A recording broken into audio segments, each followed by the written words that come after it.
वानगांव नाम का एक गांव था। नमन वहां अपने गरीब और लाचार परिवार के साथ रहता था।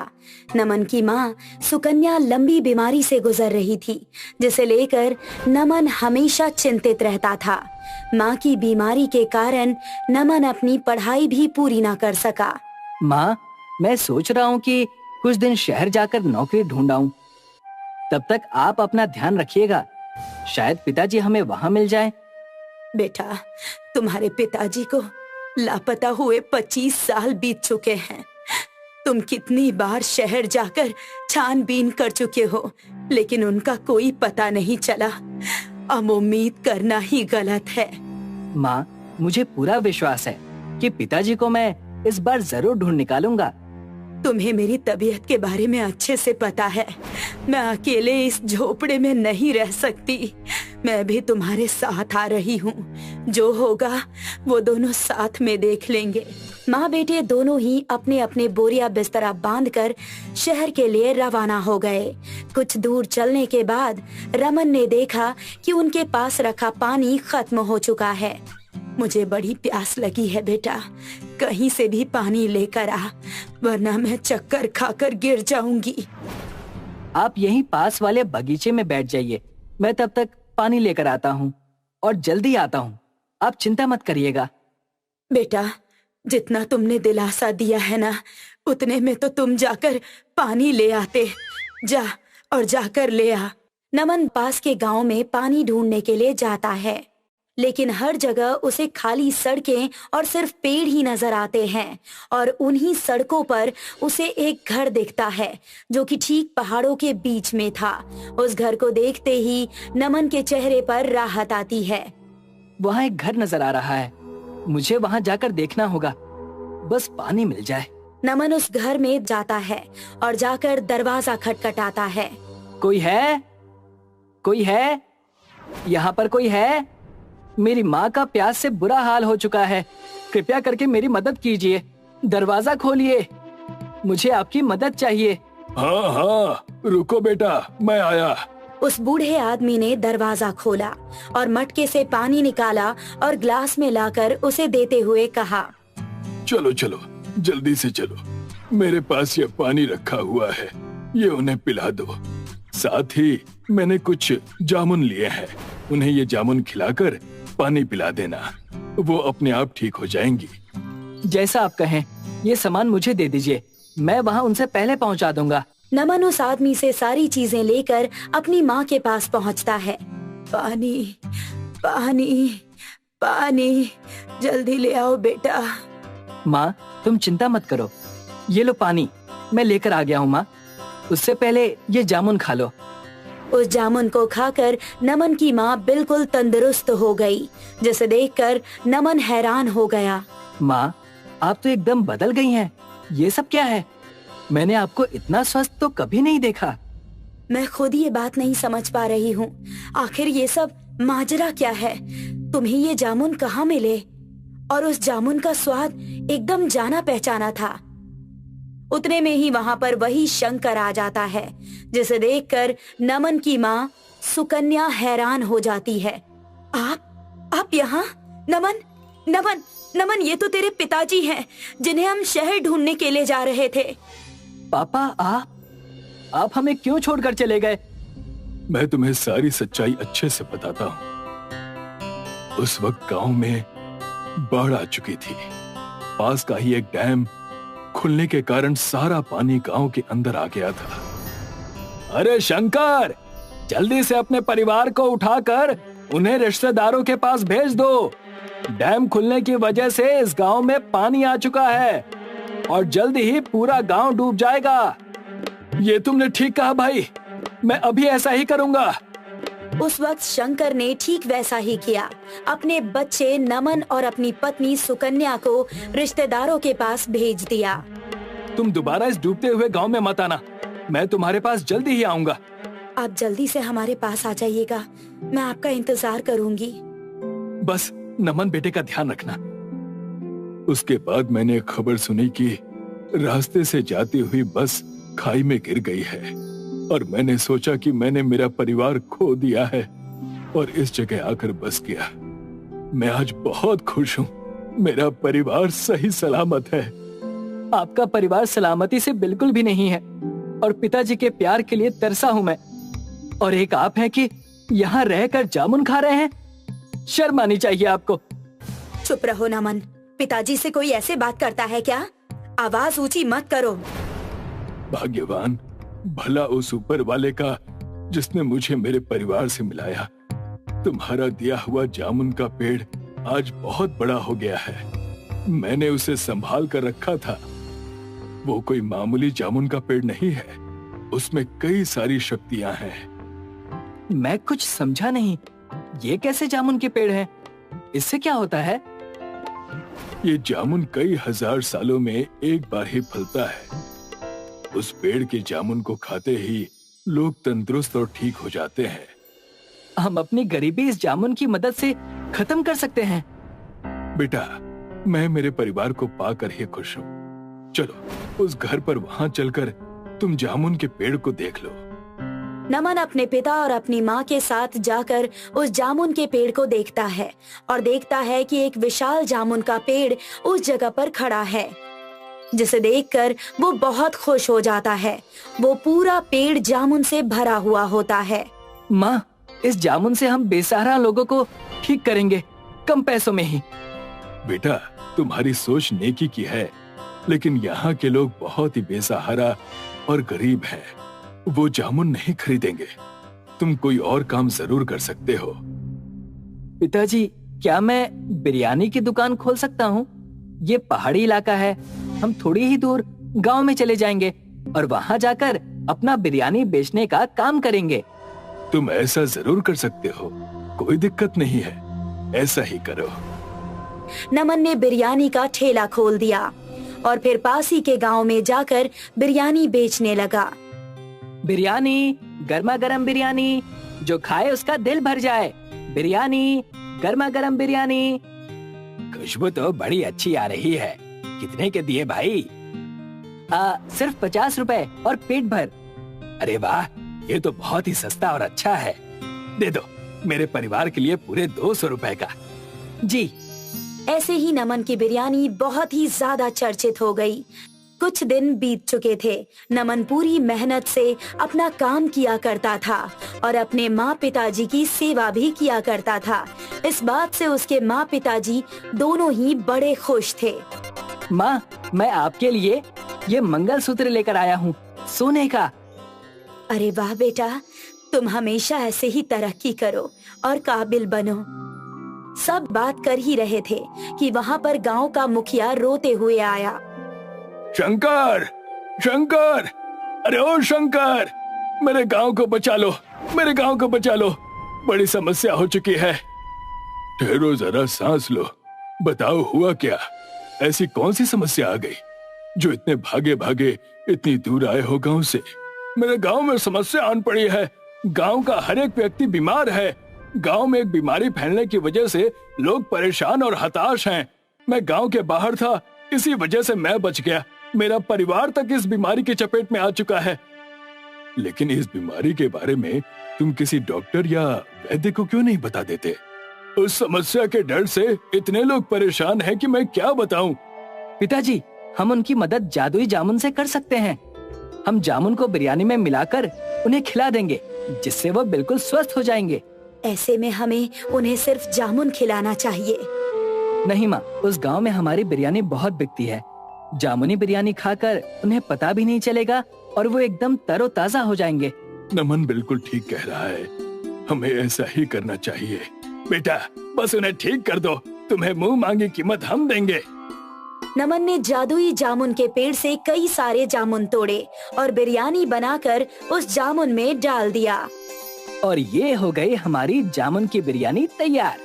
नमन और मुखिया जी मिलकर पूरे गांव में जामुन बिरयानी बांटते हैं। जैसे जैसे सब लोग जामुन की बिरयानी खा रहे थे, उस जामुन के जादू से सब लोग ठीक होते जा रहे थे। मुखिया इस चीज को देखकर बहुत खुश था। बेटा, अगर आज तुम ना होते तो मेरा गांव तबाह हो चुका होता। लाख लाख शुक्र है तुम्हारा। ये तो मेरा फर्ज था। जामुन बिरयानी खाते ही सब ठीक हो गए और ये बात हर जगह आग की तरह फैल गई। सारे ही नमन से जामुन बिरयानी खरीद कर खाने लगे और नमन की तारीफें करने लगे। नमन के पूरे परिवार को नमन पर नाज था और सभी लोग खुशी खुशी एक साथ रहने लगे। शौकत मियाँ की बिरयानी की दुकान थी। लोग बड़े चाव से उनकी बिरयानी खाया करते थे। वाह शौकत भाई, क्या जायका है। शुक्रिया शुक्रिया। बिरयानी का स्वाद अच्छा था, इसलिए उनकी आमदनी बहुत अच्छी होती थी। शौकत मियाँ हर महीने 20,000 रुपए अपनी अम्मी के हाथ में रख देते थे। बेटा, अब जब तुम्हारी कमाई भी ठीक ठाक हो रही है, मैं सोच रही हूँ कि तुम्हारा निकाह करवा दूँ। वैसे भी कब तक मैं अकेले घर का और पूरे परिवार का कारोबार संभालूंगी। तुम्हारे निकाह के बाद तो नदीम का भी निकाह होगा। अरे अम्मी, मैं तो अभी भी बच्चा हूँ, आप पहले भाईजान का ही निकाह करवाओ। ठीक है अम्मी, आपको जो लड़की पसंद हो वो मुझे मंजूर है। ये हुई ना बात, तुमसे मुझे यही उम्मीद थी शौकत। शौकत की अम्मी ने उसके लिए एक लड़की ढूंढ ली। सना पढ़ी लिखी थी और खाना भी जायकेदार बनाती थी। कुछ महीनों बाद शौकत और सना का निकाह हो गया और फिर सना ने घर के सारे काम संभाल लिए। बेटा, तुम्हारे हाथों के खाने का जायका ही अलग है। हाँ भाभी, पर बिरयानी में भाईजान का कोई हाथ नहीं पकड़ सकता। हाँ वो तो है। अब वो तो तब पता चलेगा जब मैं उनके हाथों की बिरयानी खाऊंगी। भाईजान, आज सबके लिए बिरयानी ले आना। ठीक है, ले आऊंगा। शौकत की बिरयानी मशहूर थी। जब भी वो बिरयानी बनाया करता था, बिरयानी की खुशबू आसपास फैल जाती थी और लोग खींचे चले आते थे। अरे भाई, बिरयानी तैयार है क्या? नहीं भाईजान, 10 मिनट और लगेगा। ठीक है, मैं यहीं खड़ा हूँ। ग्राहक तो शौकत की बिरयानी का इंतजार किया करते थे। यहाँ तक सब कुछ अच्छा चल रहा था। फिर शौकत के बगल में ही एक नया बिरयानी का दुकान खुला, अमजद का। अमजद पुराना खानसमा था। अमजद की बिरयानी भी स्वादिष्ट थी और उसकी भी खुशबू आसपास फैल जाती थी। शौकत 100 रुपए में बिरयानी बेचता था, इसलिए अमजद 80 रुपए में बेचने लगा। ये अमजद मियाँ तो मेरा बैठे बिठाए धंधा खा रहे हैं। मुझे कुछ तो करना ही होगा। मैं भी दाम गिरा देता हूँ।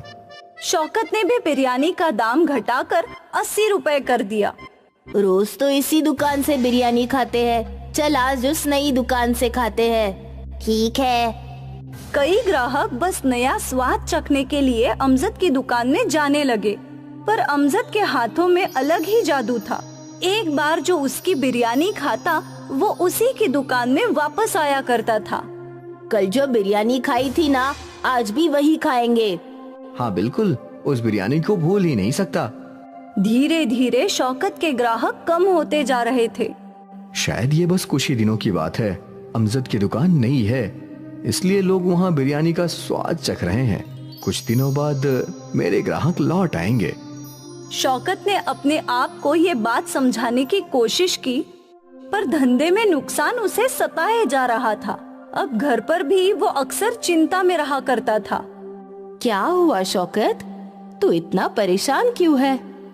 अब क्या बताऊं अम्मी, मेरी दुकान के बगल एक और बिरयानी की दुकान खुल गई है। धीरे धीरे मेरे सारे ग्राहक वहीं जा रहे हैं। ऐसे चलता रहा तो एक दिन मुझे दुकान बंद करने की नौबत आ सकती है। ऐसा कुछ नहीं होगा बेटा, अल्लाह मालिक है। हो सकता है ये बस कुछ ही दिनों की बात हो। मैं भी यही उम्मीद कर रहा हूँ अम्मी। शौकत परेशान था और ये बात पूरे परिवार को बुरी लग रही थी। उस रात सना ने शौकत से पूरा माजरा पूछा। तो अगर दाम करने की वजह से ग्राहक दूसरी दुकान में जा रहे हैं, तो क्यों ना हम भी दाम कम कर देखें? हम कैसे दाम कर पाएंगे बेगम? बिरयानी की एक प्लेट बनाने में लागत ही 50 रुपए की है और हम 80 रुपए में बेच रहे हैं। मतलब बस 30 रुपए का मुनाफा है। अगर ये भी कम कर दिया तो घर का खर्चा कैसे चलेगा? तो क्या हम बिरयानी बनाने के लिए इस्तेमाल होने वाली चीजें सस्ती नहीं खरीद सकते? बिरयानी में सबसे महंगा चावल है। लगभग बासमती चावल कैसे सस्ते मिल सकते हैं? अब मैं बासमती चावल को सादे चावल के साथ बदल तो नहीं सकता ना? अगर हम बासमती चावल को किसी और चीज के साथ बदले तो? मतलब मैगी। मैगी की बहुत सारी जायकेदार चीजें बनती हैं। अगर हम मैगी की बिरयानी बनाए तो हमारी लागत भी कम हो जाएगी। मैगी बिरयानी? ये पहली बार सुना है। आजकल अलग चीज ही बिकती है, एक बार कोशिश करके तो देखते हैं। ठीक है, वैसे भी अभी कुछ चल नहीं रहा है तो वही कर लेते हैं। अगले दिन शौकत ने रोजाना की तरह बिरयानी बनाई और इस बार उसने बासमती चावल के बदले मैगी डाले। मैगी की बिरयानी जल्दी बन गई और उसकी लागत भी कम थी, इसलिए शौकत ने दाम भी 50 रुपए कर दिए। बाहर बड़ा सा बोर्ड लगा दिया, मैगी बिरयानी 50 रुपए। ये मैगी बिरयानी क्या होता है? मैगी पता है और बिरयानी भी पता है, पर मैगी बिरयानी आज तक नहीं खाई। चल आज वही खाते हैं। हाँ। मैगी बिरयानी का नाम पढ़कर कई ग्राहक उसकी बिरयानी खाने पहुँचे। वाह वाह, बहुत अच्छी है। ऐसी मैगी बिरयानी मैंने कभी नहीं खाई। वो इसलिए क्योंकि ये मैगी नहीं, मैगी बिरयानी है। वाह भाई, ऐसा स्वाद कहीं नहीं चखा। शुक्रिया शुक्रिया। लोग शौकत की बिरयानी को बहुत पसंद कर रहे थे। उस दिन शौकत की दुकान पर ग्राहकों की भीड़ लगने लगी। भाई, मैगी की बिरयानी तो चावल की बिरयानी से भी लाजवाब है। आज से हम रोज मैगी बिरयानी ही खाएंगे। शौकत खुशी खुशी घर गया और उसने ये खुशी की बात अपनी बेगम को बताई और वो भी खुश थी। उस महीने शौकत की बहुत अच्छी कमाई हुई। महीने के अंत में शौकत ने अपनी अम्मी को 40,000 रुपए दिए। इतना? हाँ अम्मी, सना की मैगी बिरयानी का आइडिया काम कर गया। दुगनी कमाई होने लगी है। एक बार फिर शौकत खुश रहने लगा। उसकी मुश्किलें हल हो गई क्योंकि उसकी आमदनी बढ़ने लगी। मैगी बिरयानी मशहूर हो गई। सुनील और आसिफ दो दोस्त थे। वो दोनों एक ही गांव में रहते थे और एक साथ बांस काटने जाया करते थे। हमें जंगल की निचली ओर जाना चाहिए। वहाँ बहुत सारे बड़े बड़े बांस के पेड़ हैं, लेकिन वहाँ जाने के लिए हमें नदी पार करना होगा। पर अगर आते वक्त नदी में बहाव ज्यादा रहा तो हम लौटेंगे कैसे? हम तभी उस ओर जाएंगे जब नदी का बहाव कम हो और जल्दी जल्दी बांस काट कर लौट आएंगे। ज्यादा लंबी बांस से ज्यादा पैसे मिलेंगे, वो सोचो। ये भी ठीक है, तो कल ही चलते हैं। अगले दिन से सुनील और आसिफ निचले जंगलों में पहुंचे। यहाँ कितने मोटे मोटे बांस हैं और लंबे भी। व्यापारी इनके बहुत अच्छे दाम देंगे। हाँ। उम्दा बांस पाकर दोनों बहुत खुश थे। वे लोग उन बांस को अपने गांव ले आए। वाह वाह, बहुत दिनों बाद ऐसे बांस देखे हैं। अब इनके दाम भी अच्छे लगा ना? हाँ हाँ, एक बांस के 200 रुपए। तुम दोनों 5 बांस लाए हो, इनके हुए 1000। 1000 पाकर दोनों बहुत खुश थे। वो पैसे दोनों ने आपस में बांट लिए। रोज छोटे छोटे बांस से बस 300 रुपए की कमाई होती थी, आज 500 रुपए की। अब तो हम जंगल के निचले हिस्से में जाया करेंगे। हाँ। उस दिन से वो दोनों नदी पार करके ही बांस लाया करते थे और व्यापारी भी उन्हें अच्छे पैसे दिया करता था। एक सुबह दोनों दोस्त जाने के लिए निकले थे। भाई, माँ ने कहा है कि बाजार से कुछ चावल और मसाले लाने हैं और मुझे पनीर भी लेना है। तो चल पहले बाजार चलते हैं, फिर वहां से नदी पार जाएंगे। हाँ, दोनों काम एक साथ हो जाएगा। दोनों बाजार पहुंचे और उन्हें जो जो सामान लेना था उन्होंने खरीद लिया। देख दोस्त, कितना ताजा पनीर मिला है। आज रात तो मेरी दावत है, मैं भी आऊंगा खाने। आ ना, तुझे कभी मना किया है क्या? चल अब नदी पार चलते हैं, बांस काट कर बेचना भी तो है। हाँ हाँ। और वो दोनों निचले जंगलों की ओर बढ़ गए। हमेशा की तरह उन दोनों ने नदी पार की और फिर जंगल में पहुंच गए और बांस काटने लगे। लेकिन अचानक बरसात शुरू हो गई। हमें घर लौटना चाहिए, नदी में पानी बढ़ने लगेगा। हाँ, बस ये एक बांस और काट लेते हैं। हाँ। बरसात और तेज हो गई। कुछ ही देर में उनका बांस कट गया और वो लोग बांसों को इकट्ठा करके नदी के रास्ते बढ़ने लगे। पर नदी में तूफान था। नदी में पानी बहुत ज्यादा है दोस्त। इतने उफान में नदी पार करना सुरक्षित नहीं है। हाँ, हम कुछ देर जंगल में इंतजार करते हैं। हाँ, उस ओर जो गुफा है वहीं इंतजार कर लेते हैं। दोनों गुफा की ओर गए। गुफा में पहले से कुछ सूखी लकड़ियां थी। इनको जला देता हूँ, थोड़ी गर्मी रहेगी। आसिफ ने जो सामान खरीदा था उसमें माचिस भी था। आसिफ ने उन सूखी लकड़ियों को आग लगा दी और दोनों दोस्त आग सेकने लगे। बहुत भूख लगी है यार, मुझे भी। सुन, हम कुछ बना लेते हैं। वैसे भी थोड़ा बहुत राशन तो हमारे पास है ही, पर हम कैसे बनाएंगे? हमारे पास बर्तन तो नहीं है। तभी आसिफ का ध्यान बांस पर गया।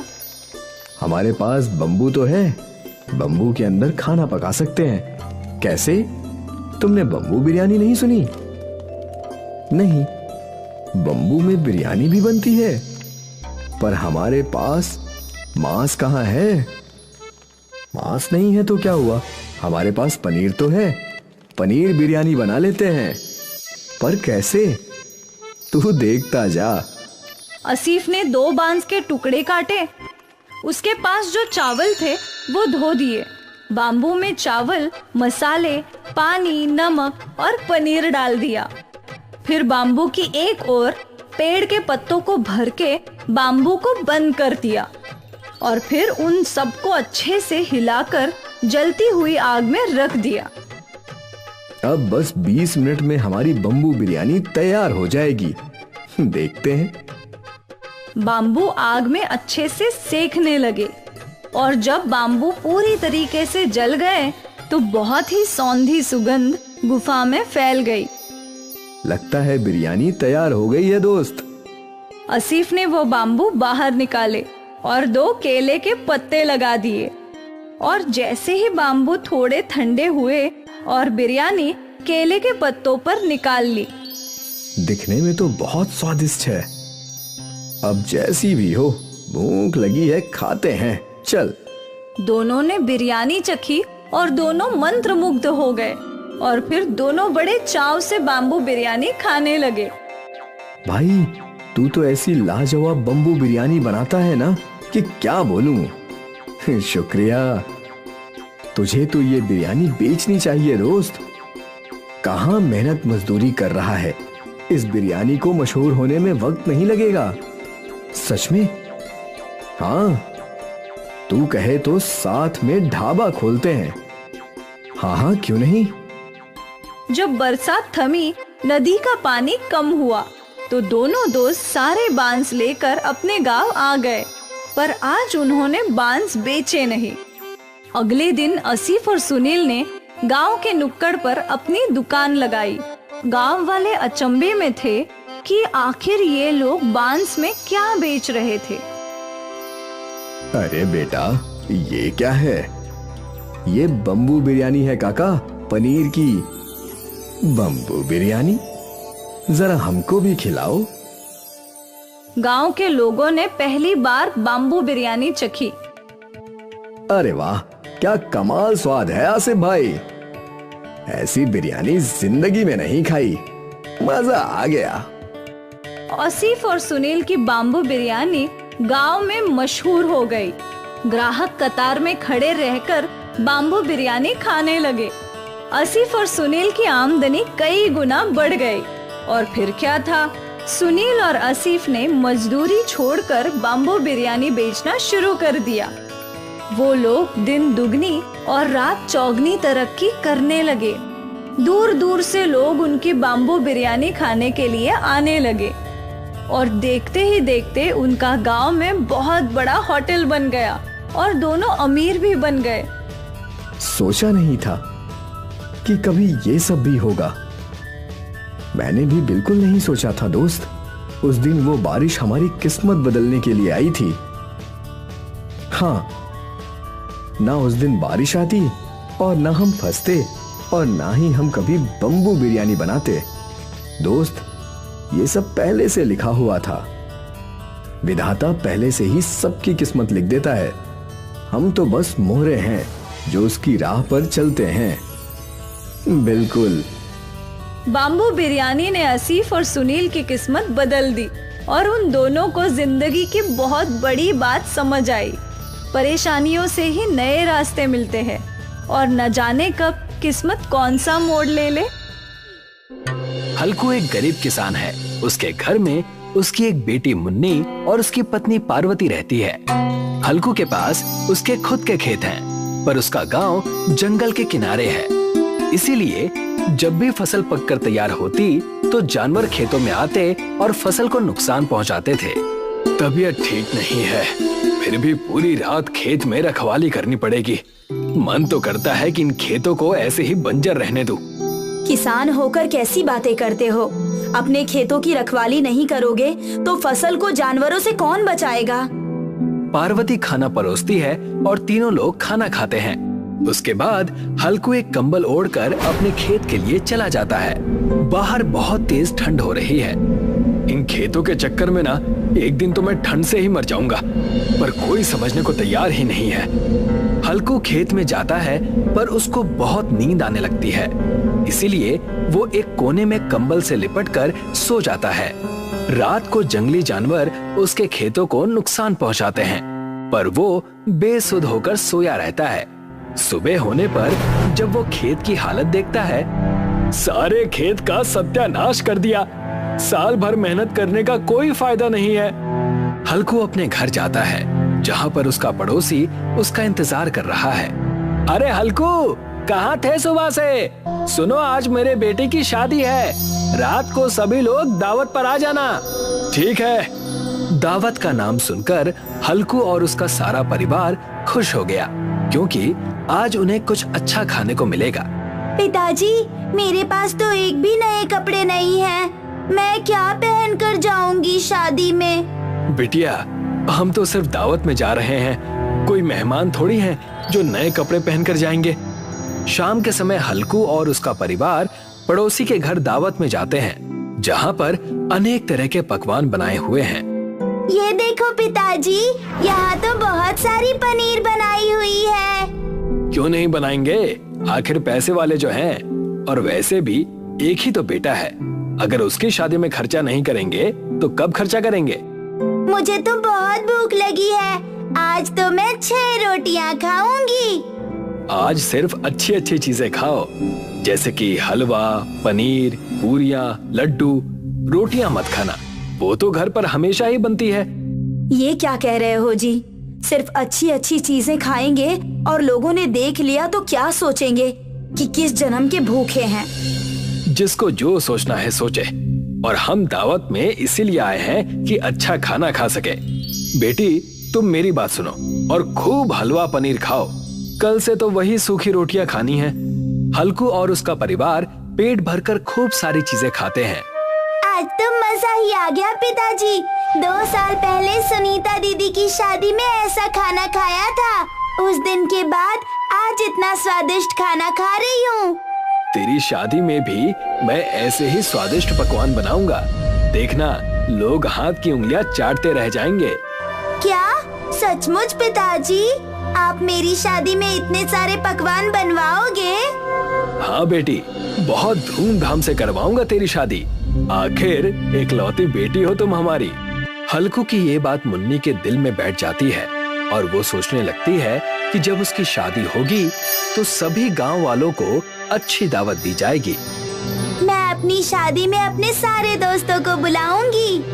हाँ हाँ, क्यों नहीं? अपनी दोस्तों को ही क्यों, दोस्तों की दोस्तों को भी बुलाना। क्यों इस बेचारी को इतने बड़े सपने दिखा रहे हो? घर में एक पैसा भी जमा नहीं है और बड़े आए दोस्तों के दोस्तों को दावत करवाने वाले। तुम बात बात पर मुझे टोका मत करो। घर में तो यही हाल है, कम से कम घर के बाहर तो चुप रहा करो कि हल्कू की अपनी पत्नी के सामने बोलती बंद हो जाती है। ठीक है, तो चलो घर, खाना तो खा ही लिया, अब यहाँ क्यों रुकना? मैं सोच रहा था कि कुछ घर के लिए भी मिल जाता तो कल सुबह के नाश्ते का इंतजाम हो जाता। तुम तो सचमुच बदनामी करवा कर ही मानोगे। चलो बेटा, हम दोनों घर जाते हैं। तुम्हारे पिताजी को तो कोई नहीं समझ सकता। जब तक 4 लोग बुलाकर बुरा भला ना कहें, तब तक बात इनके दिमाग में घुसती कहाँ है। मुन्नी और पार्वती घर के लिए निकल जाते हैं और उनके पीछे पीछे हल्कू भी घर आ जाता है। अच्छा खासा नाश्ते का इंतजाम कर रहा था, अब कल सुबह सूखी रोटियां ही चबानी पड़ेंगी, और हमारी किस्मत में है ही क्या। घर आकर हल्कू आज चैन की नींद सोता है। उसने भी कई सालों के बाद इतना स्वादिष्ट खाना खाया था। आज तो वो सपने में भी पनीर और हलवा ही खा रहा था। सुबह जब उसकी नींद खुली तो वो देखता है कि मुन्नी सुबह सुबह पढ़ाई कर रही है। अरे वाह बिटिया, आज इतनी सुबह सुबह पढ़ाई कर रही हो? पिताजी, मैं अपने दोस्तों के नाम की सूची बना रही हूँ। दोस्तों के नाम की सूची? कहीं घूमने जा रही हो? नहीं पिताजी, मैं देख रही हूँ कि मेरी शादी में किस किस को बुलाना है। सीमा और चिंकी को तो मैं नहीं बुलाऊंगी, वो मुझसे हमेशा लड़ाई करती हैं, इसलिए मैं अपनी शादी में उनको हलवा पनीर जैसा पकवान नहीं खिलाऊंगी। अच्छा, तुम तो अभी से तैयारियां करने लग गई। अभी तो तुम्हारी शादी में बहुत समय बाकी है। तभी पार्वती आती है। अब इसको सपने दिखा दिए हैं तो उनको पूरी करने की तैयारी भी करो। समय तो हाथ में उठाए हुए रेत की तरह होता है, कब हाथ से निकल जाए पता ही नहीं चलेगा। हाँ हाँ, जरूर अपना वादा पूरा करूंगा। अपनी बेटी की शादी में सारे गांव वालों से भी अच्छी दावत दूंगा। हल्कू ने भी इस बात को अब गंभीरता से ले लिया था और वो मुन्नी की शादी के लिए अब वो बहुत मेहनत करता और एक एक रुपया जुटाने लगा। धीरे धीरे मुन्नी भी बड़ी हो गई। कितना भी मेहनत करो, घर के खर्चे इतने हैं कि पैसे जमा ही नहीं हो पाते हैं। हमारी मुन्नी के लिए एक अच्छा रिश्ता आया है। लड़का सरकारी विभाग में नौकरी करता है।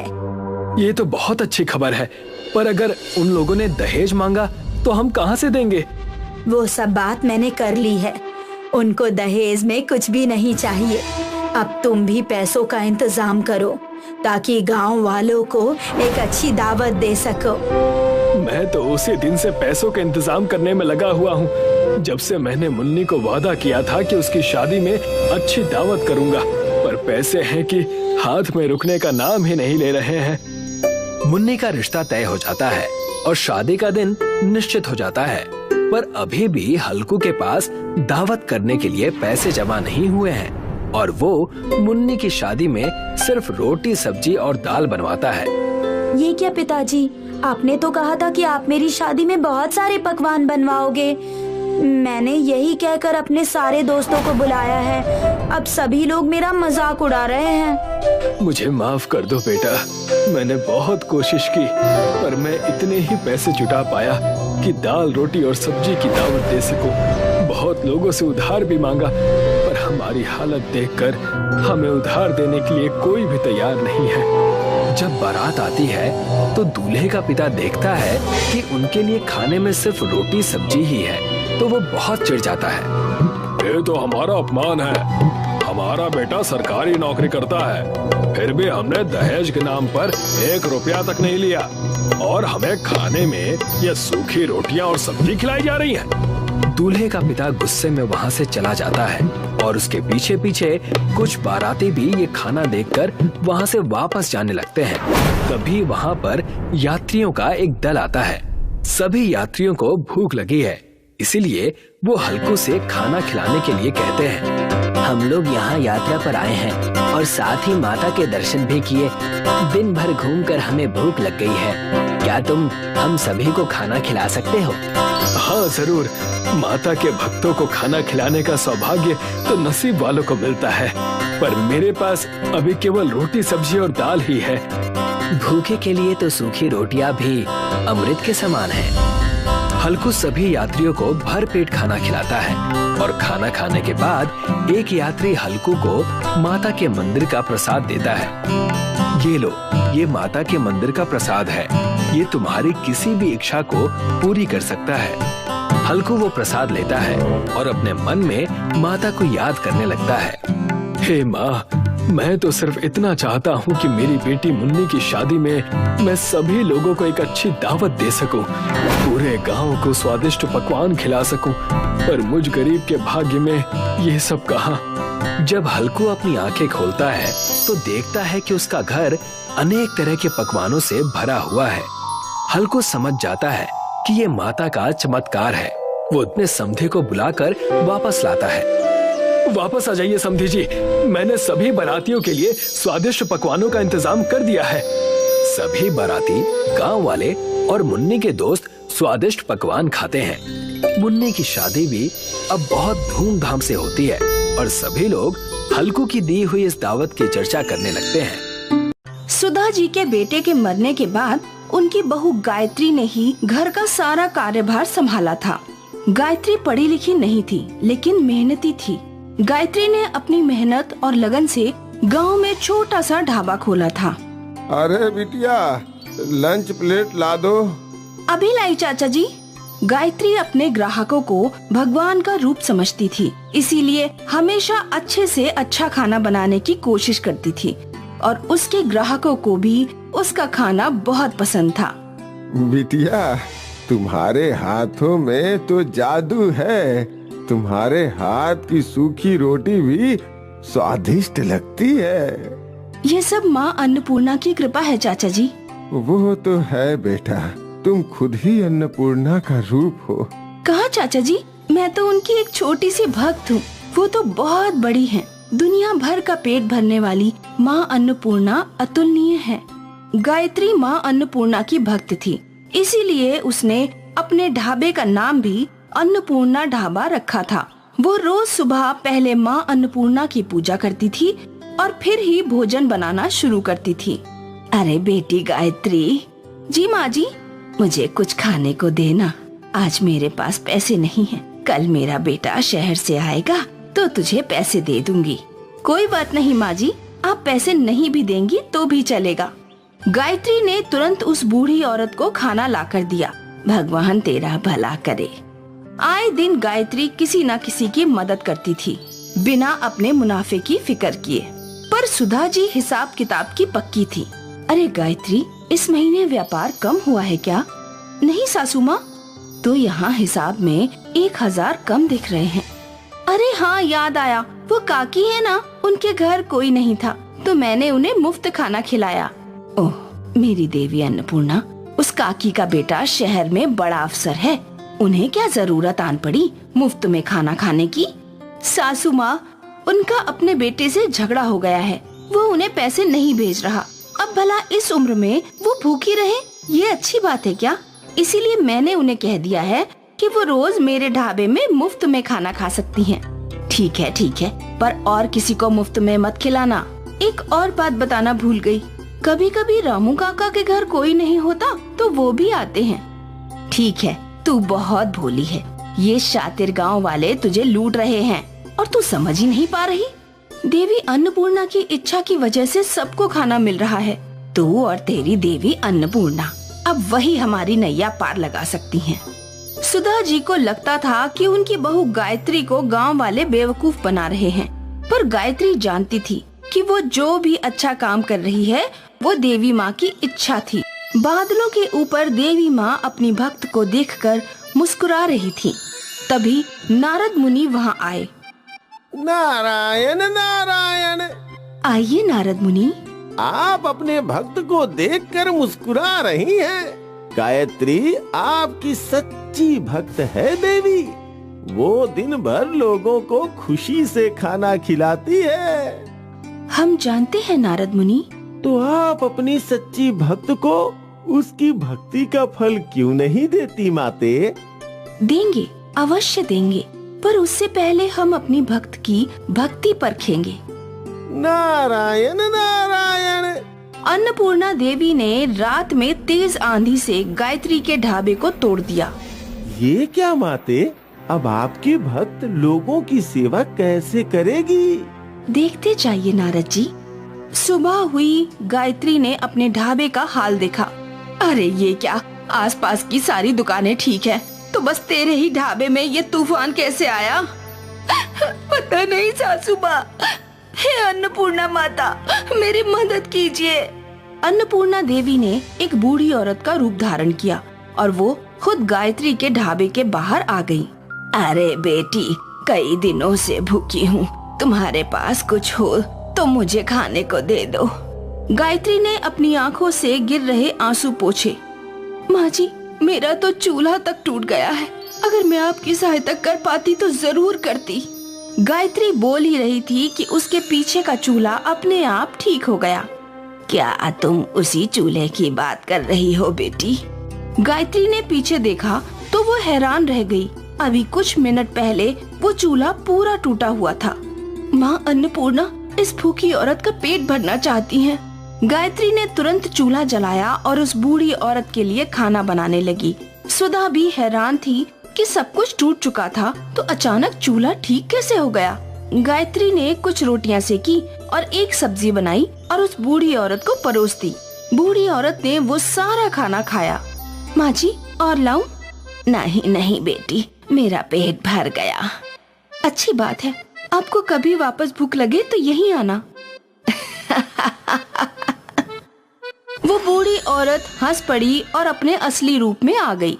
माँ अन्नपूर्णा को अपने समक्ष देखकर गायत्री और सुधा दोनों उनके चरणों में गिर गए। माँ, मेरा जीवन धन्य हो गया माँ।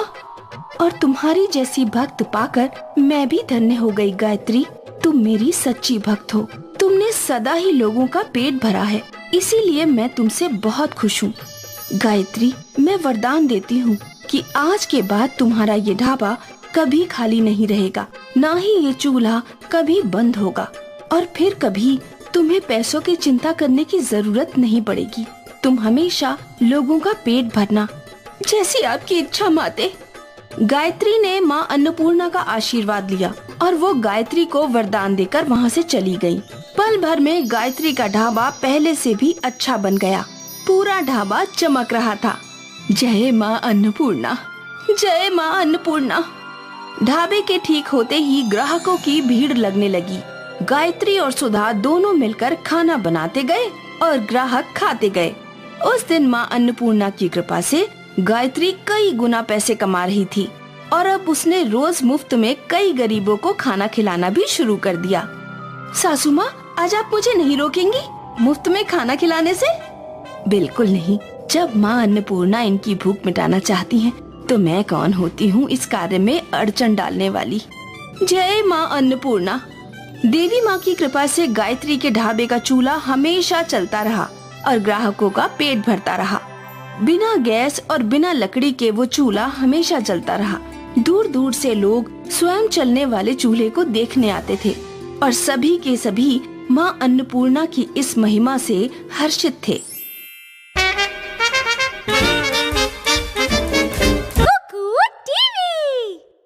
मुकेश एक गरीब घर का लड़का था। वो अपनी बीवी पूनम और बेटे चीकू के साथ रहता था। वो मिट्टी के बर्तन बनाया करता था। ये मिट्टी के बर्तन बनाने का क्या फायदा जब कोई खरीदता ही नहीं। चलो आकर खाना खा लो, बहुत देर हो गई है इस मिट्टी से खेलते हुए। अरे अगर इस मिट्टी से नहीं खेलूंगा तो पेट कैसे भरेगा? थोड़े से बर्तन रह गए हैं, उन्हें बनाने दो। पिताजी, मुझे भी मिट्टी के बर्तन बनाना सिखा दो। अभी तुम बहुत छोटे हो बेटा, जब बड़े हो जाओगे तो तुम्हें भी मिट्टी के बर्तन बनाना सिखाऊंगा। रहने दो, तुमने मिट्टी के बर्तन बनाकर क्या पा लिया जो तुम्हारा बेटा पाएगा? इसे तो मैं पढ़ा लिखा कर बड़ा आदमी बनाऊंगी। अरे पर हमारी खानदानी परंपरा यही है, इसे अपनी परंपरा का ज्ञान तो होना चाहिए ना। क्या जरूरत है ऐसी परंपरा को याद रखने की जिससे कोई फायदा ही ना हो? आए दिन पूनम मुकेश को इस काम के लिए सुनाती रहती थी, परंतु मुकेश ये काम छोड़ने के लिए तैयार ही नहीं था। एक दिन पूनम ने मुकेश से कहा, यही कुछ दूरी पर जाकर एक कॉलेज खुल रहा है, वहाँ पर कोई दुकान नहीं है। मेरा विचार है कि क्यों ना हम वहाँ पर एक चाय की दुकान खोल लें। इन मिट्टी के बर्तन बनाने से तुम्हें कोई फायदा तो होता नहीं है, बेकार में अपना समय बर्बाद करते हो और घर का खर्चा चलाने के लिए पैसे चाहिए। मिट्टी नहीं। तुम बिना बात के मेरे बनाए बर्तनों को क्यों कोसती रहती हो? एक दिन देखना ये बर्तन ही काम आएंगे। मुझे ये बेकार की बातें नहीं सुननी। मेरे भाई ने कुछ पैसे दिए हैं, मैं चाहती हूँ कि तुम उन पैसों से कॉलेज के बाहर चाय की दुकान लगा लो। वहाँ के लड़के लड़कियाँ चाय पीने जरूर आएंगे। तुम्हें कुछ गलतफहमी हुई है। कॉलेज बनने से पहले ही वहाँ पर बहुत सी दुकानें खड़ी हो गई हैं। भला मेरी दुकान क्यों चलेगी वहाँ पर? पर पूनम नहीं मानती और वो मुकेश को पैसे थमा देती है और उसे बाजार से सामान लेने के लिए भेज देती है। मुकेश पूनम के आगे हार जाता है और चाय का सामान लेकर कॉलेज के बाहर एक दुकान लगा देता है। भाग्यवान, मैंने कहा था ना कि यहाँ पर बहुत सी दुकानें हैं। मेरी चाय कोई नहीं पिएगा। आज बस 20 ही चाय बिकी है। बस 20 चाय बिकी है? इस तरह से तो काम नहीं चलेगा। इससे तो जो खर्चा है वो भी पूरा नहीं होगा। चीनी इतनी महंगी हो गई है और पत्ती का तो कोई जवाब ही नहीं है। अरे वहाँ पर इतने सारे लोग चाय बनाकर बेचते हैं, कुछ तो कॉलेज के अंदर भी लेकर जाते हैं। अब लोगों के ऊपर निर्भर करता है कि वो किस तरह की चाय पीना चाहते हैं और किससे पीना चाहते हैं। मेरी चाय बिकती ही नहीं है, पर तुम्हें तो मुझे चाय की दुकान पर ही बिठाना है। मैं अच्छा भला बर्तन बनाने का काम कर रहा था, पर तुम्हें वो रास नहीं आया। पापा, आप आ गए। आपने मुझे पिछले हफ्ते वादा किया था कि मुझे बर्तन बनाना सिखाएंगे, पर आपने सिखाया ही नहीं। रुक, अभी सिखाता हूँ। मुकेश चीकू को चाक चलाना सिखाता है। वो अपने नन्हे नन्हे हाथों से बर्तन बनाने की कोशिश करता है। वो उसे सिखाकर अगले दिन अपनी दुकान पर चला जाता है। जब वो चाय की दुकान पर अपने ग्राहकों का इंतजार कर रहा था, तभी चीकू दौड़ा दौड़ा वहाँ पर आता है। पापा, देखो मैंने क्या बनाया है। अरे, ये तो इडली जैसा कप बन गया। मैंने तुझे इतना अच्छा कप बनाना सिखाया था, पर तू ये क्या बना लाया? पापा, मुझसे ऐसा ही कप बना है। कोई बात नहीं बेटा, अगली बार फिर कोशिश करना तो अच्छा कप बनेगा और एक दिन तुम अच्छे बर्तन बनाना सीख जाओगे। छोटी चीज से ही शुरुआत करनी चाहिए बेटा। चीकू वो इडली के आकार वाला कप वहीं पर रख कर चला जाता है। तभी एक व्यक्ति चाय पीने आता है। अरे भैया, एक कप चाय बनाना और मिट्टी के बर्तन में देना। भाई साहब, मेरे पास मिट्टी के बर्तन नहीं है, बल्कि डिस्पोजेबल हैं और मैं उन्हीं में सबको चाय देता हूँ। अरे क्यों झूठ बोल रहे हो? ये तो रखा है कप। अरे ये तो मेरे बेटे ने बनाया है। अरे ये तो बहुत ही सुंदर कप है, बिल्कुल इडली के आकार का। मुझे तो इसी में चाय पीनी है। मुकेश उस व्यक्ति की जिद की वजह से उसे इडली के आकार के कप में चाय देता है। उसे वो इडली के आकार के कप की चाय बहुत ही अच्छी लगती है और वो कॉलेज के सभी लोगों को बताता है। सभी इडली के चाय की इच्छा लेकर उसकी दुकान पर आते हैं। अरे पूनम, आज तो कमाल हो गया। सब उस इडली के कप में चाय पीना चाहते थे जो चीकू ने बनाया था। अब मैं रात को इडली के आकार के कप बनाऊंगा और उसी में सबको चाय बना कर दूंगा। इससे मेरा व्यापार और भी ज्यादा चलेगा। अरे वाह, इडली वाली चाय, ये तो अलग ही स्वाद आएगा। चीकू, तुमने तो कमाल कर दिया भाई, इडली वाले आकार के चाय के कप बनाकर। बेटा किसका है? मैंने कहा था ना, हमारा बेटा एक दिन बहुत बड़ा आदमी बनेगा। देखो, उसने तुम्हारे चाय के व्यापार में कितनी मदद की है। सब उस कप को इडली समझकर उसमें चाय पीते हैं। एक अलग ही मजा आता है उस चाय को पीने में। हमें भी तो पिलाओ इडली वाली चाय। पूनम जैसे ही उस इडली के कप वाली चाय पीती है तो उसका स्वाद उसको अलग ही लगता है और वो बहुत खुश होकर कहती है, तुम तो वैसे ही इतनी अच्छी चाय बनाते हो और ऊपर से जब ये इडली के कप में चाय डलती है तो इसका स्वाद और बढ़ जाता है। अरे अब ये इडली चाय है तो उसका स्वाद तो उम्दा होगा ही ना। इसमें एक इडली की अलग ही महक आती है और इसको पीकर ऐसा लगता है जैसे आप इसके साथ इडली खा रहे हैं। बिल्कुल सही कहा आपने। वहाँ कॉलेज में ज्यादातर साउथ के लोग रहते हैं, इसलिए वो इस इडली वाली चाय को ज्यादा पसंद करते हैं। अब मुकेश इडली चाय वाले के नाम से प्रसिद्ध हो गया था। अब हर कोई उसकी इडली चाय पीना चाहता था क्योंकि उसकी इडली चाय में अलग ही स्वाद आता था। अरे भाई, तुम्हारी ये इडली चाय तो बहुत ही स्वादिष्ट है। इसमें एक अलग ही मजा है। मेरे यहाँ पर एक रेस्टोरेंट है, क्या तुम उसमें चाय बनाना पसंद करोगे? पर मैं चिंता ना करो, जितना भी लाभ होगा वो सारा तुम्हारा होगा। बस तुम मेरे रेस्टोरेंट में चाय बनाने का काम कर लो। इस इडली चाय को मेरे रेस्टोरेंट में रख कर बेचो। नहीं साहब, मैं ये इडली चाय लोगों को खुश करने के लिए बेचता हूँ, अपने फायदे के लिए नहीं। जब इस चाय को पीकर लोगों के चेहरे पर खुशी आती है तो वो मेरे लिए लाभ से लाख गुना अच्छी है। आपके रेस्टोरेंट में कोई गरीब नहीं आ जा सकता, पर मेरी चाय की दुकान पर हर तरह के लोग आते हैं। मैं ये इडली चाय हर किसी के लिए बनाता हूँ, सिर्फ अमीरों के लिए नहीं। मुझे तुम्हारे विचार सुनकर बहुत खुशी हुई बेटा। मैं तो सिर्फ तुम्हारे मन के विचार जानना चाहता था कि इडली चाय को बनाने के बाद तुम्हारे मन में कहीं घमंड तो नहीं आ गया। पर तुम सच्चे और ईमानदार व्यक्ति हो। मैं भगवान से प्रार्थना करता हूँ कि तुम्हारी ये इडली चाय का व्यापार यूं ही चलता रहे और तुम्हें लोगों की यूं ही दुआएं मिलती रहे। मुकेश अब लोगों की इसी तरह सेवा करता रहता है। वो अपने छोटे से ही स्टॉल पर इडली चाय बनाकर बेचता है, जो कि लोगों को बहुत पसंद आती है और सब उसे इडली चाय वाले काका के नाम से प्रसिद्ध कर देते हैं। अब उसकी न्यूज यूट्यूब और न्यूज चैनल में भी आने लगी थी। सब उसकी इडली चाय पीने के लिए दूर दूर से आते थे।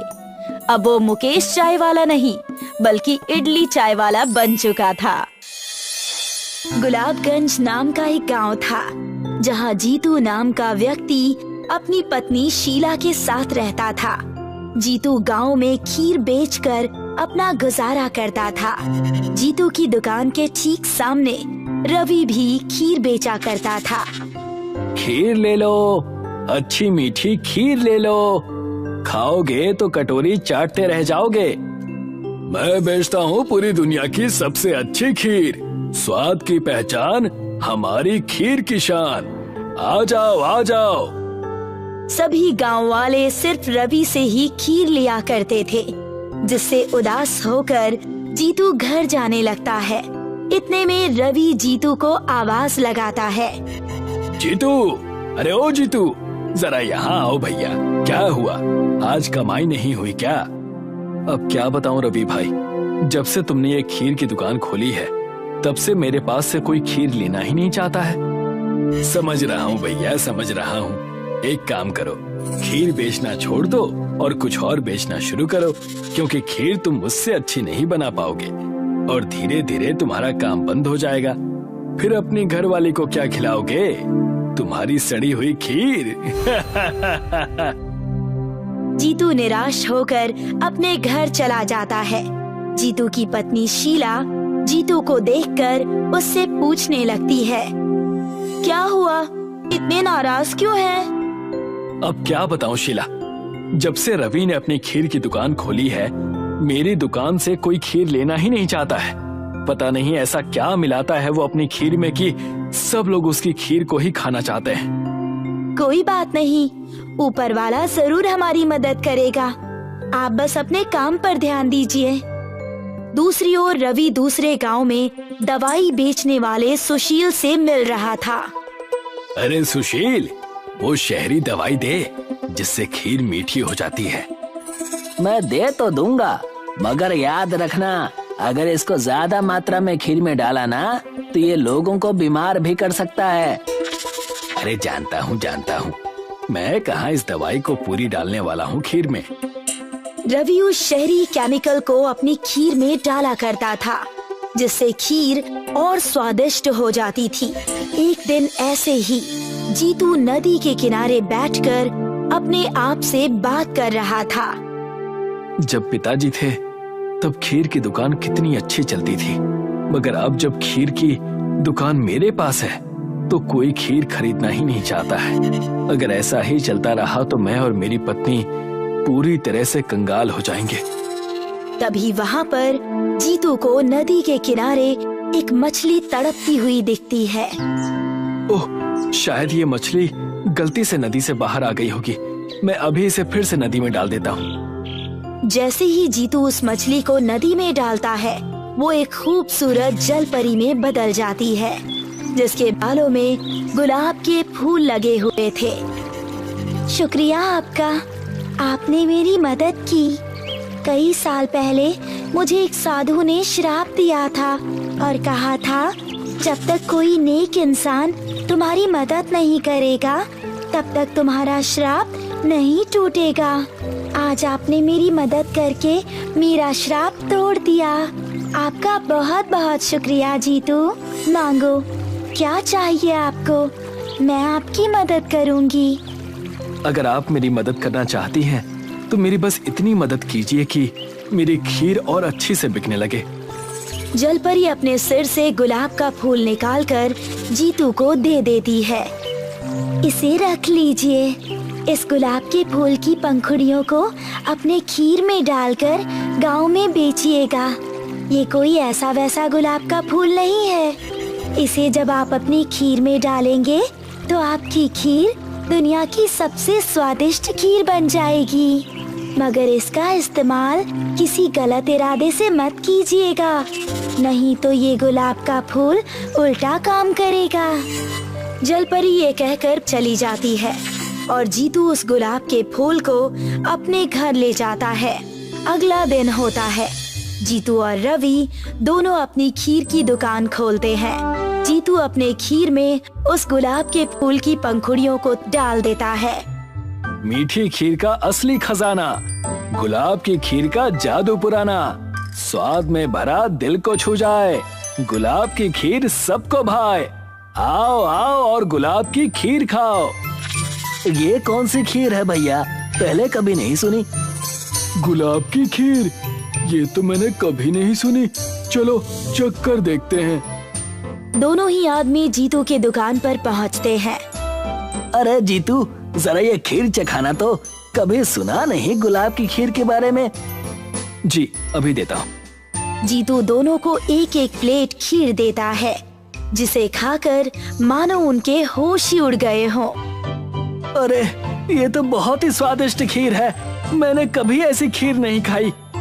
तुम खीर की बात कर रहे हो? मैंने इससे पहले इतना अच्छा कुछ खाया ही नहीं।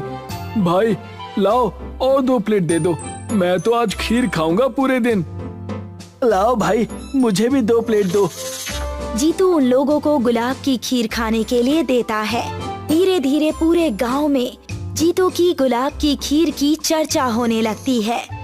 रवि ये सब देखकर दूसरे गांव में दवाई वाले सुशील के पास जाकर कहता है, अरे ससुरा, तुमने कैसी दवाई दी है, कुछ काम ही नहीं कर रही है। सब लोग तो जीतू के पास ही खीर खाने जाते हैं, कहीं तुमने इससे अच्छी दवाई तो उसे नहीं दे दी? कैसी बातें कर रहे हो भाई साहब? मैंने कोई दवाई वगैरह नहीं बेची उसे, और उसकी खीर की बात इस गांव तलक है। पता नहीं किस तरीके से वो इस गुलाब की खीर को बना रहा है। मैंने सुना है कि उसके पास कोई जादुई फूल है, जिसकी पंखुड़ियां तोड़कर वो अपनी खीर में डालता है। अगर ऐसा होता तो अब तक उसकी वो पंखुड़ियां खत्म हो गई होती। तुम क्या बात नहीं सुनते हो क्या? मैंने कहा वो जादुई फूल है, जैसे ही वो पंखुड़ियां तोड़ता होगा तभी नई पंखुड़ियां आ जाती होंगी। अगर ऐसा है तो फूल मेरे पास होना चाहिए। बोलो, मेरा साथ दोगे? हाँ हाँ ठीक है, आता हूँ, मगर जो खीर तुम बेचोगे उसमें मेरी भागीदारी भी होनी चाहिए। अरे बिल्कुल होगी, क्यों नहीं होगी। तुम साथ तो दो मेरा, हम मिलकर खीर बेचेंगे और उस जीतू को इस धंधे से बाहर कर देंगे। जीतू दूसरी ओर खीर बेच बेच कर धनवान हो जाता है। वो और उसकी पत्नी बहुत खुश होते हैं। तो एक दिन रवि और सुशील दोनों ही उनके घर के खिड़की के पास खड़े होकर उनकी बातें सुनने लगते हैं। देखिए जी, मैंने कहा था ना कि ऊपर वाला हमारी मदद जरूर करेगा। हाँ, तुमने ठीक कहा। हमारी मदद के लिए ऊपर वाले ने मुझे उस जलपरी से मिलाया और उसने मुझे ये गुलाब दिया। अच्छा सुनो, इस गुलाब को तुम संभाल कर रसोई घर की तिजोरी में रख देना। जी ठीक है। चलो मैं चलता हूँ। जीतू अपनी दुकान में चला जाता है। देखा सुशील, इससे ये बात तो पक्की हो गई कि उसकी खीर उस गुलाब के फूल की वजह से ही इतनी स्वादिष्ट होती है। और तो और किसी जलपरी ने उसे वो फूल दिया था। अब आगे क्या करना है रवि? आगे क्या, अब बस हमें उस जादुई गुलाब के फूल को चुराना है और अपनी खीर में डालना है। मगर हम उस फूल को चुराएंगे कैसे? बस तुम देखते जाओ और वो करो जो मैं कहता हूँ। रात का समय हो जाता है। रात के अंधेरे में जब सब चैन की नींद सो रहे होते हैं, उसी वक्त रवि और सुशील जीतू के घर में घुस जाते हैं। चलो, उन्होंने उस गुलाब को रसोई घर की तिजोरी में रखा है। मुझे पता है। रवि और सुशील रसोई घर में जाते हैं। दोनों ही तिजोरी को खोलकर उसमें से गुलाब का वो फूल निकाल लेते हैं। देखो, यही है वो फूल। अब तो हम माला माल हो जाएंगे और आगे से मुझे लोगों को घटिया दवाई भी नहीं बेचनी पड़ेगी। दोनों उस फूल को चुरा लेते हैं। जब अगली सुबह होती है तो जीतू और शीला दोनों को वो फूल कहीं भी नजर नहीं आता। ए जी, मैंने तो उस फूल को रसोई में ही रखा था, पता नहीं कहाँ चला गया। कोई बात नहीं शीला, ईश्वर ने दिया तो ईश्वर ने लिया, ईश्वर की ही महिमा हो। दूसरी ओर रवि और सुशील बड़ी सी कढ़ाई में खीर बनाते हैं और उसमें उस गुलाब के फूल की पंखुड़ियों को डाल देते हैं। खीर और स्वादिष्ट बनाने के लिए वो शहरी केमिकल को भी उस खीर में डाल देते हैं और पोस्टर लगा देते हैं, गुलाब की खीर। अरे वाह रवि, तुम भी गुलाब की खीर बेचने लग गए क्या? बहुत ही अच्छी बात है। लाओ फिर हम दोनों को एक एक प्लेट खीर तो खिलाना। हाँ हाँ, अभी देता हूँ। ये खीर उस जीतू की खीर से कहीं ज्यादा अच्छी है। रवि उन दोनों को खीर खाने के लिए देता है। खीर खाते ही दोनों का गुस्सा 7वें आसमान पर चला जाता है। मैंने अपनी जिंदगी में इतनी गंदी खीर कभी नहीं खाई। मैं कभी तुमसे खीर नहीं लूंगा। अपनी खीर अपने पास ही रखो। ये बोलकर दोनों ग्राहक वहाँ से निकल जाते हैं और रवि और सुशील दोनों गुस्से में आ जाते हैं। ये तो बिल्कुल अच्छी खीर नहीं है। सब इस फूल की वजह से हुआ। हाँ, सब इस फूल की वजह से हुआ है। रवि गुस्से में फूल को नीचे फेंक देता है। नीचे फेंकते ही जलपरी प्रकट हो जाती है। तुम दोनों स्वार्थी हो। अपने स्वार्थ के लिए तुमने ये फूल एक नेक इंसान से चुरा लिया। मैं तुम दोनों को नहीं छोड़ूंगी।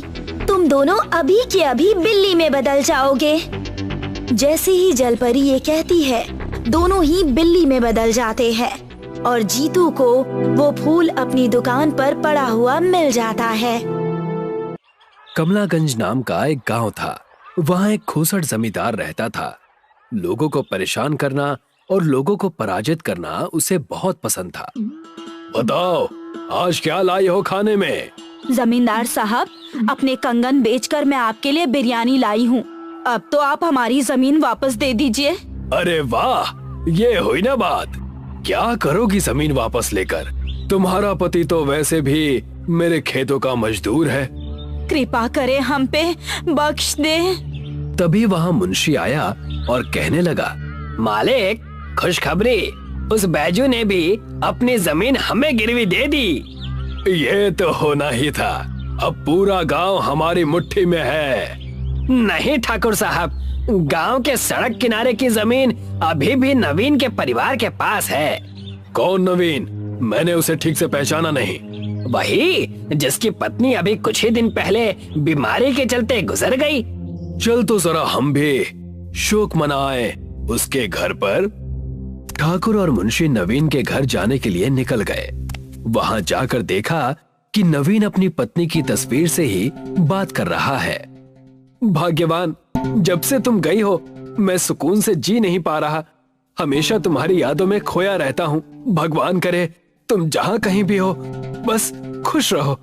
इस वक्त इसे परेशान करना उचित नहीं लग रहा मालिक। बाकी जैसा आप कहें। तुम तो मेरी पत्नी के बारे में भली भांति जानते हो, तो डरना किस बात से? चलो अंदर और सीधा काम की बात करो। ठाकुर और मुंशी दोनों सीधे नवीन के कमरे में चले गए। अच्छा, तो तुम हो नवीन? तुम्हें मैंने कई बार बगीचे में बैठे देखा है। मैं वहां अपनी पत्नी काजल के साथ समय बिताया करता था। अच्छा, तो एक काम करो, सारा सामान बांध लो, अपनी बोरिया बिस्तर बांधकर उसी बगीचे में चले जाओ। तुम्हारी सड़क के किनारे की जमीन मेरे नाम कर दो। चाहे जो हो जाए, मैं अपनी कोई भी जमीन तुम्हें नहीं देने वाला। जैसा तुम्हें ठीक लगे बच्चे। उस वक्त ठाकुर और मुंशी वहां से चुपचाप चले जाते हैं। उसके बाद ठाकुर एक कटोरी खीर लेकर अपने घर के गुप्त कमरे में जाता है। उसकी धर्मपत्नी, जो कि काला जादू करती है। आ गए तुम। खीर की महक तो बहुत अच्छी आ रही है। लाओ दे दो और बताओ अब क्या करना है। रूपमती, गांव के एक किसान की जमीन हड़पनी है। मैं इस वजह से तुम्हारे पास ये खीर लेकर आया हूँ। उसका नाम है नवीन। बस इतनी सी बात। खीर रखकर तुम दबाकर भाग जाओ, तुम्हारा काम हो जाएगा। ठाकुर उस गुप्त कमरे का दरवाजा बंद करके भाग गया। उस रात रूपमती नवीन के घर चुड़ैल के रूप में गई। आज बड़ी अच्छी नींद आएगी। दिन भर मेहनत की है। मेहनत करने के बाद नींद बड़ी अच्छी आती है। और जैसे ही नवीन अपने खाट पर सोने गया, उसने सामने देखा रूपमती एक भयानक चेहरा लिए उसके पास खड़ी है। कौन हो तुम? मम्मी बचाओ, मम्मी बचाओ। अगर तुमने अपनी सारी जमीन ठाकुर के नाम नहीं की तो तुम्हें मैं अपने साथ ले जाऊंगी। मुझे कहीं मत ले जाओ। मैं अपनी सारी जमीन ठाकुर साहब के नाम कर दूंगा। कृपया करके मुझे मत मारो। नवीन भागता हुआ मुंशी के घर पहुंचा और कहने लगा, मुंशी जी, कहाँ दस्तखत करना है बताइए, मैं सब करने के लिए तैयार हूँ। तुम बड़े जल्दी आ गए। जान बची तो लाखों पाए। बस तुम ठाकुर से कहना अब वो मेरे पास ना आए। नवीन ने अपनी सारी कीमती जमीनें उनके नाम कर दी। ये बात जानकर ठाकुर बड़ा खुश हुआ और कहने लगा, ये तो होना ही था। अब पूरा गांव हमारे कब्जे में है। जब तक मेरी पत्नी रूपमती मेरे साथ है, तब तक मुझे कोई नहीं हरा सकता। हाँ जनाब, गांव में जहाँ तक हमारी नजरें जाएंगी वहाँ तक आपकी जमीनें हैं। एक तरफ ठाकुर और मुंशी बड़े खुश थे। गांव के लोगों ने एकजुट होकर सभा रखी। आखिर कब तक हम ठाकुर की बेईमानी सहते रहेंगे? उसकी डरावनी पत्नी बहुत खतरनाक है। कहीं अगर उसने काला जादू कर दिया तो हम कहीं के नहीं रह पाएंगे। जो कुछ भी हमारे पास है सब चला जाएगा। आखिर कब तक ऐसे दब कर रहे हम? तभी उन सबकी नजर नवीन पर पड़ती है, जो अपनी पत्नी की तस्वीर लेकर बगीचे की तरफ जा रहा होता है। नवीन, रुक जाओ, कहाँ जा रहे हो? हम में से अगर जो सबसे ज्यादा लूटा है ठाकुर से, तो वो तुम ही हो। आखिर तुम ऐसे चुप कैसे रह सकते हो? कब खून खौलेगा तुम्हारा? उनकी बातों को अनदेखा करके नवीन बगीचे में अपनी पत्नी की तस्वीर लेकर चला गया और वहां जाकर उस तस्वीर से बातें करने लगा। अगर तुम यहाँ पर होती भाग्यवान, तो हम यहाँ से कोसों दूर चले जाते। नवीन तस्वीर को नीचे रखकर रोने लगा था कि उस तस्वीर से एक तेज रोशनी आई और उसकी पत्नी तस्वीर से बाहर आ गई, जिसे देखकर सारे गांव वाले चौंक गए। भाग्य, तुम ये सब कैसे हो गया? भगवान ने मेरी सुन ली। मैं यहाँ पर गांव वालों को इंसाफ और तुम्हें सुख, चैन और शांति देने आई हूँ। आखिर तुम्हें उस ठाकुर के करतूतों के बारे में पता चल ही गया। पता कैसे न चलता? मुझे तुम अपनी हर चीज बताते जो थे। तुम्हारी और गांव वालों की सबकी जमीनें हम उस ठाकुर और उसकी चुड़ैल बीवी से वापस ले लेंगे। भाग्य के इतना कहते ही सारे मिलकर ठाकुर के घर के सामने गए। ठाकुर, तुम्हारी और तुम्हारी उस चुड़ैल पत्नी की खैर नहीं, बाहर निकलो। गांव वालों के गुस्से को देख मुंशी ठाकुर से कहने लगा, अब सारे गांव वाले एकजुट होकर कहीं हमें मारने तो नहीं आए?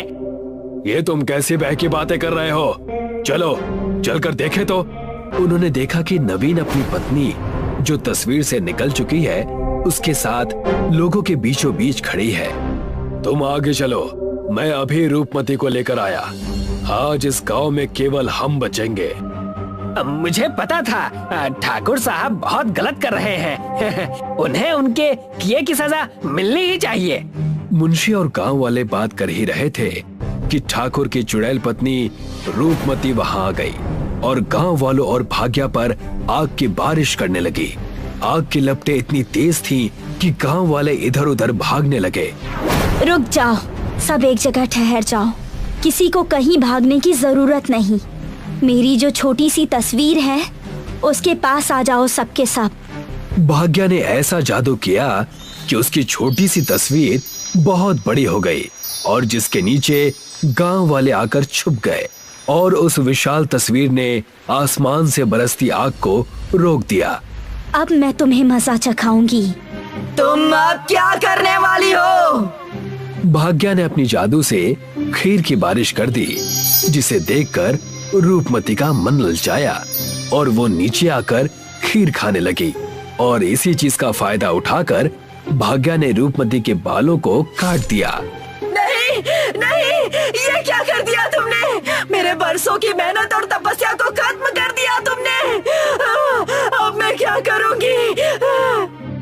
इतना कहकर रूपमती रोते हुए गांव से भाग गई, ठाकुर को अकेला छोड़कर। अब तुम क्या करोगे ठाकुर? हमारी जमीनें तुमने हड़पी थी, तुम्हारी चुड़ैल पत्नी तो अब फरार हो गई। मुझे माफ कर दो, मैंने तुम गांव वालों को बहुत तकलीफ दी है, कृपा करो, मुझे माफ कर दो।